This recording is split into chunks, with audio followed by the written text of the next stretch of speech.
اللہ وبرکاتہ۔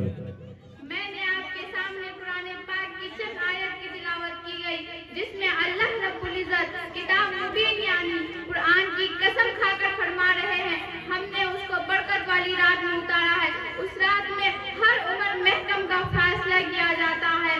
اس آیت میں حدیث والی رات سے مراد شعبان کے مہینے کی 15ویں رات یعنی رمضان المبارک۔ میرے آقا صلی اللہ علیہ وسلم نے فرمایا کہ اس رات میں حدیث والی رات سے مبارک ہے کہ اے میرے مولا تو ہی ہے جو وہی ہے۔ میرے آقا صلی اللہ علیہ وسلم نے کہا کہ ایک حدیث میں فرمایا کہ ایک حدیث مبارک سے اللہ تعالیٰ 4 راتوں میں خیر و برکت کو بڑھاتے ہیں، بقرہ عید کی 9 اور 10 تاریخ کی یادیں، عید الفطر کی رات اور شعبان کی 15ویں رات یعنی شب برات۔ میرے آقا صلی اللہ علیہ وسلم کا یہ بھی ارشاد ہے کہ اس رات میں سب بیداری کیا کرو یعنی رات میں عبادت، دعا، ذکر، تلاوت وغیرہ کرنا اور دن کو روزہ رکھو کیونکہ غروب آفتاب کے وقت سے اللہ تعالیٰ آسمان دنیا کی طرف نزول فرماتے ہیں اور کہتے ہیں کہ کوئی روزی چاہنے والا ہے جسے میں روزی دوں، کوئی مصیبت زدہ ہے جو عافیت کی دعا مانگے اور میں اسے عافیت دوں۔ کیا کوئی ایسا ہے؟ کیا کوئی ایسا ہے؟ یعنی رات بھر اللہ کے طرف سے اعلان ہوتا رہتا ہے یہاں تک کہ صبح ہو جاتی ہے۔ ایک حدیث میں فرمایا کہ اس رات میں ہر عمر کا فیصلہ کیا جاتا ہے۔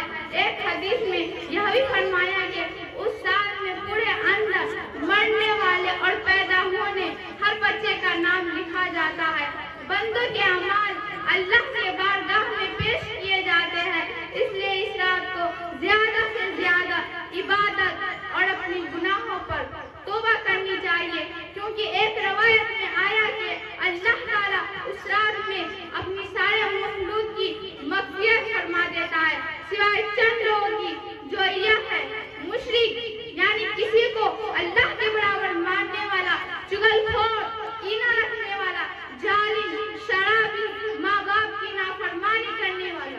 البتہ اگر کوئی ان سے سچے دل سے توبہ کرے تو اللہ کی شان رحمی سے امید ہے کہ ان لوگوں کی بھی مغفرت فرما دیں گے۔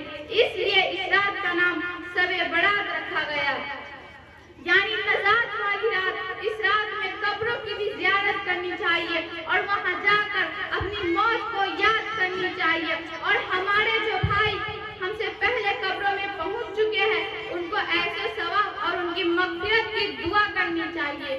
اللہ کا اتنا بڑا احسان ہے کہ اس نے اتنی برکت والی رات ہم کو عطا فرمائی ہے، لیکن ہم دوسری نعمتوں کی طرح اس عظیم نعمت کی بھی ہم ناقدری کرتے ہیں۔ جہاں اس رات کو رو رو کر اللہ سے اپنے گناہوں کی معافی مانگنی چاہیے وہاں ہم اور ہماری بھائی بہن شور گل اور آتش بازی کرنے میں لگ جاتے ہیں، ایک سے ایک بڑھ کے آتش بازی کرتے ہیں اور سینکڑوں روپے آن کی آن میں برباد کر دیتے ہیں۔ گولہ بارود کی بدبو سے فضا گندگی ہو جاتی ہے۔